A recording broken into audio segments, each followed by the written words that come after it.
of Style. Όχι. Όχι. Γιατί οι απανωτές πληροφορίες αρχίζουν και κάνουν πολύ μεγάλη συναισθηματική κοιλιά όταν θέλουμε να δώσουμε τον καλύτερό μας σε αυτό, όταν θέλουμε να δημιουργήσουμε συναισθηματικό χρώμα στην επικοινωνία μας. Στο σημερινό βίντεο θα παρακολουθήσουμε ένα απόσπασμα από το μάθημα Role Playing που είχαμε κάνει στη Θεσσαλονίκη και ο άνθρωπος ο συγκεκριμένος προσπαθεί να εφαρμόσει αυτά που έμαθε στην πράξη, στην coach, την Ελένη.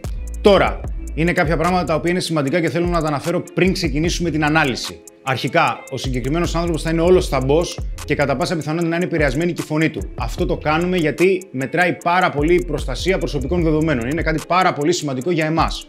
Δεύτερον, ο συγκεκριμένος άνθρωπος στην αρχή, και αυτό μπορεί να συμβεί σε όλους μας, κάνει κάποια επικοινωνιακά λάθη. Όλοι κάνουμε επικοινωνιακά λάθη όταν μιλάμε και είναι απόλυτα φυσιολογικό. Αυτό που θέλουμε να δούμε όμως είναι ότι αν αυτά τα λάθη συσσωρεύονται και επαναλαμβάνονται, τότε υπάρχει περίπτωση να δημιουργήσουν ζήτημα όχι μόνο στο κομμάτι του φλερτ, αλλά και σε οποιαδήποτε άλλη μορφή επικοινωνίας. Ακόμα, σκοπός μας δεν είναι να δούμε το κάθε λάθος και να το κρίνουμε γιατί παίζει καθοριστικό ρόλο, αλλά από αυτές τις μικρές λεπτομέρειες να δούμε τι θα μπορούσε να γίνει καλύτερα, ώστε να έχουμε το βέλτιστο κέρδος.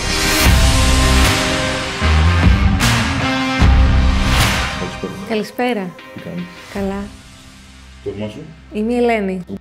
Χάρηκα. Χαίρομαι πολύ. Αρχικά εδώ θα δεις ότι πρώτον, όταν συστήνεται η Ελένη χαμογελάει, πρώτα κοιτάει το χέρι του αλλά και μετά κοιτάει τον ίδιο στα μάτια. Αυτό στις περισσότερες περιπτώσεις δείχνει ότι κατά πάσα πιθανότητα να είναι θετική στην προσέγγισή μας. Από πού σε λένε? Από την Αλεξανδρούπολη. Αλεξανδρούπολη. Ωραία, Αλεξανδρούπολη. Όμορφη. Με τι ασχολείσαι? Είμαι γραμματέας. Γραμματέας. Έλα τώρα, αλήθεια. Πες τι κάνεις. Τι εννοείς? Δεν μου φαίνεσαι για γραμματέας. Εδώ πέρα λέει, έλα, πες αλήθεια, δεν μου φαίνεσαι για γραμματέας. Και εκείνη τη στιγμή, γιατί εδώ είναι ένας τρόπος για να μπορέσουμε να δημιουργήσουμε έλξη, για να χτίσουμε περισσότερο ενδιαφέρον, η Ελένη λέει, τι εννοείς, τι συμβαίνει, τι θέλεις να πεις? Γιατί σου φαίνομαι? Κάτι... Εδώ βλέπεις τώρα, γιατί σου φαίνομαι, λέει η Ελένη. Ταυτόχρονα όμως, ενώ το λέει, έχει και ένα μικρό χαμόγελο. Δηλαδή, γιατί σου φαίνομαι, αρχίζει και δείχνει κάποιο ενδιαφέρον. Κάτι πιο... Έλα, λέμε κοιτάς το Χρήστο εμένα. Ναι. Εδώ βλέπεις ότι είναι φυσιολογικό γιατί κάποιος άνθρωπος μπορεί να μπερδευτεί. Δηλαδή, εκείνη τη στιγμή δεν καταλαβαίνει απόλυτα πώς χρειάζεται να διαχειριστεί τη συζήτηση. Γιατί με το που κάνει την ερώτηση η Ελένη, με το που του πετάει την ερώτηση και του λέει πώς σου φαίνομαι, εκείνη τη στιγμή δεν έχει σκεφτεί κάτι. Και πολλές φορές, όταν δεν έχουμε σκεφτεί τι θα πούμε, μπερδευόμαστε. Ενώ θα μπορούσε, ας πούμε, εκείνη τη στιγμή να της πει άστο. Σίγουρα είσαι θηριοδομαστής. Έχεις παγωτατζίδικο. Δεν σε ενδιαφέρει να επικοινωνήσεις λογικά. Σε ενδιαφέρει να δημιουργήσεις ένα συναισθηματικό πλαίσιο το οποίο είναι διασκεδαστικό, προβάλλεις τον καλύτερό σου εαυτό και ταυτόχρονα αξιολογείς και εσύ για το κατά πόσο σου αρέσει η γυναίκα και πόσο θέλεις να την ξαναδείς. Κάτι πιο... Κάτι πιο τεχνητό, πιο πολύ στην τέχνη θα το έλεγα. Πιο πολύ στην τέχνη. Ναι. Κάτι που με τέχνη, κάτι σαν ζωγράφος. Θα λερωνόμουν να αρέσει με αυτά τα ρούχα να ήμουν ζωγράφος. Κάτι σαν ζωγράφος. Πολύ καλό. Είναι καλό. Εκείνη τη στιγμή βρίσκει κάτι. Και του λέει η Ελένη, ξέρεις κάτι, θα λερωνόμουν όμως με αυτά τα ρούχα αν ήμουν ζωγράφος. Τώρα όπως θα δεις, εκείνη τη στιγμή ο άνθρωπος πάει κάπως να το μαζέψει και να δημιουργήσει κάτι πιο γραμμικό, να είναι κάτι πιο όμαλο. Εντάξει, υπάρχουν και οι ποδιές. Και τα πλυντήρια που τα πλένουν. Εντάξει, νομίζω ότι οι ζωγράφοι ντύνονται έτσι λίγο πιο διαφορετικά, δεν ξέρω. Ναι.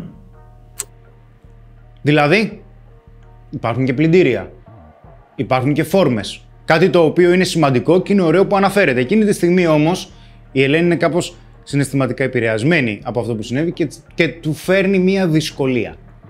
Δηλαδή, λέει, εντάξει, συνήθως οι ζωγράφοι τώρα έτσι ντύνονται και ναι, εκείνη τη στιγμή μπορεί να βρει πάτημα ανάλογα με αυτό που σου λέει η γυναίκα και να πεις, ναι, όντως, οι ζωγράφοι όντως κυκλοφορούν συνέχεια λερωμένοι. Είναι σαν ουράνια τόξα. Για να αρχίζει να δημιουργείται μια περιέργεια, να αρχίζει να δημιουργείται ότι μπορείς να ανταπεξέλθεις, μπορείς να την πειράξεις λίγο χωρίς να την κοροϊδεύεις. Δεν κοροϊδεύουμε ποτέ τη γυναίκα που φλερτάρουμε. Και... Πρόσεξε. Αυτό είναι μικρή λεπτομέρεια, αλλά είναι καλό να μην επαναλαμβάνεται συχνά στην επικοινωνία. Δηλαδή, ναι, και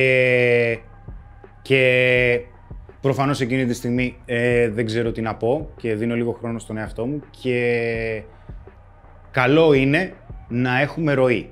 Δηλαδή, ακούς τι σου λέει η γυναίκα και έχεις δύο πράγματα στο μυαλό σου. Πώς θα αξιοποιήσεις αυτό που σου είπε και ταυτόχρονα απλά πώς θα πας μόνο στο επόμενο βήμα. Μη σκέφτεσαι δηλαδή, «Ωχ, Παναγία μου, και δεν θα βγούμε ραντεβού, μάλλον δεν της αρέσω, μάλλον έχει σχέση, μάλλον δεν θέλει, μάλλον ετοιμάζεται να με χτυπήσει» και αν μπεις σε αυτές τις σκέψεις, τότε δεν θα σε βοηθήσει το ίδιο το μυαλό σου να έχεις μία ροή και ταυτόχρονα να απολαύσεις τη διαδικασία. Γραμματέας, πού δουλεύεις? Σε ένα κέντρο αισθητικής. Κέντρο αισθητικής. Σ' αρέσει εκεί πέρα? Μου αρέσει πολύ. Κέντρο αισθητικής. Σου αρέσει εκεί? Πρόσεξε. Δεν είναι κακό να ρωτάμε. Είναι πάρα πολύ καλό να ρωτάμε. Πολύ καλό. Αλλά θα χρειαστεί να μην εμπλεκόμαστε συνεχώς σε πληροφορίες. Δηλαδή, ας δώσω ένα παράδειγμα. Ωραίο ρολόι. Ευχαριστώ πάρα πολύ. Πόσο καιρό το έχεις? Το έχω 122 χρόνια. Μάλιστα. Είναι καλός μηχανισμός? Ναι, είναι καλός μηχανισμός. Γενικότερα αυτή η μάρκα σε έχει αφήσει ευχαριστημένο? Ναι, με έχει αφήσει ευχαριστημένο. Έχεις άλλα ρολόγια? Όχι. Όχι. Γιατί οι απανωτές πληροφορίες αρχίζουν και κάνουν πολύ μεγάλη συναισθηματική κοιλιά όταν θέλουμε να δώσουμε τον καλύτερό μας σε αυτό, όταν θέλουμε να δημιουργήσουμε συναισθηματικό χρώμα στην επικοινωνία μας. Ναι, οκ, μου αρέσει πάρα πολύ το ρολόι, τέλεια, βάζω στοίχημα ότι εμένα θα μου πήγαινε περισσότερο, αλλά δεν πειράζει, φέρω να το δοκιμάσω. Αρχίζει και στείνεται μία πρόκληση, αρχίζει και δημιουργείται μία διαφοροποίηση. Με κέντρο αισθητικής με τι, μάλλον σε τι? Κάνουμε τις γυναίκες ομορφότερες. Όλες? Όλες. Κάνουμε όλες τις γυναίκες ομορφότερες. Τέλεια. Πες μου ποιοι είναι οι πιο αποτελεσματικοί τρόποι για να κάνετε τις γυναίκες ομορφότερες. Βασικά, πες μου ποιο είναι το πιο εντυπωσιακό κομμάτι στη δουλειά σου. Βλέπεις, όπως λέμε συχνά, υπάρχει το λεκτικό κομμάτι το οποίο είναι σημαντικό. Μετράει τι θα πούμε. Σίγουρα μετράει τι θα πούμε. Αλλά μετράει και η βάση. Η βάση ποια είναι? Η γλώσσα του σώματός σου.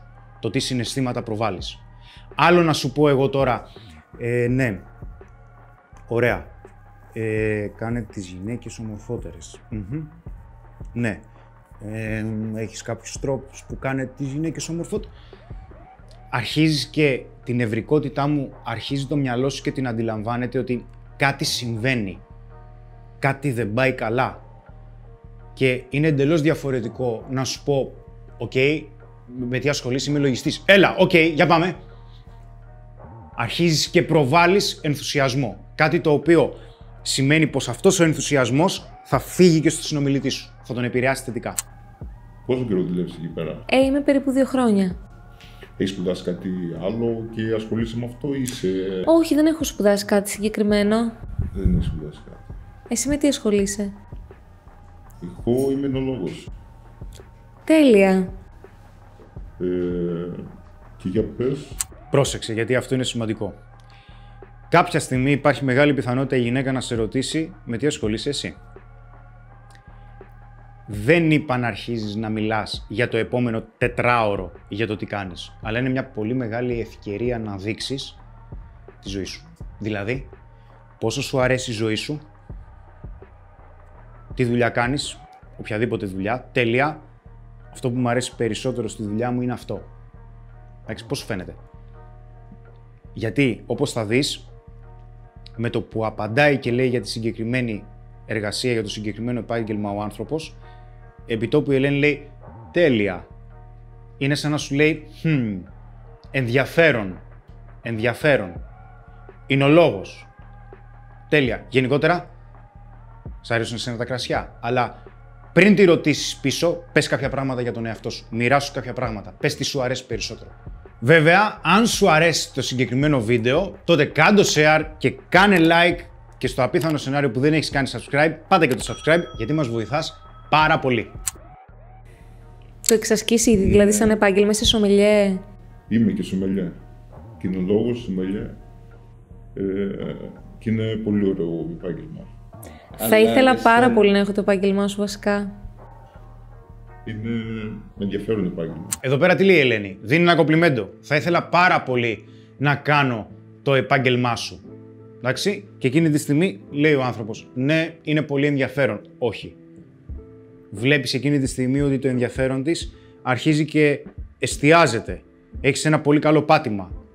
Εντάξει. Οπότε εκείνη τη στιγμή θα τη ρωτήσεις, OK, πες μου για ποιο λόγο θα ήθελες να κάνεις το συγκεκριμένο επάγγελμα. Θα σου άρεσε περισσότερο. Γιατί ποτέ δεν ξέρεις. Μπορεί να σε προσλάβω. Αλλά κανόνεις, έτσι. Άμα είναι τώρα να δουλεύουμε μαζί και να μου την πέφτεις, εντάξει. Καλύτερα να σε απολύσω από τώρα.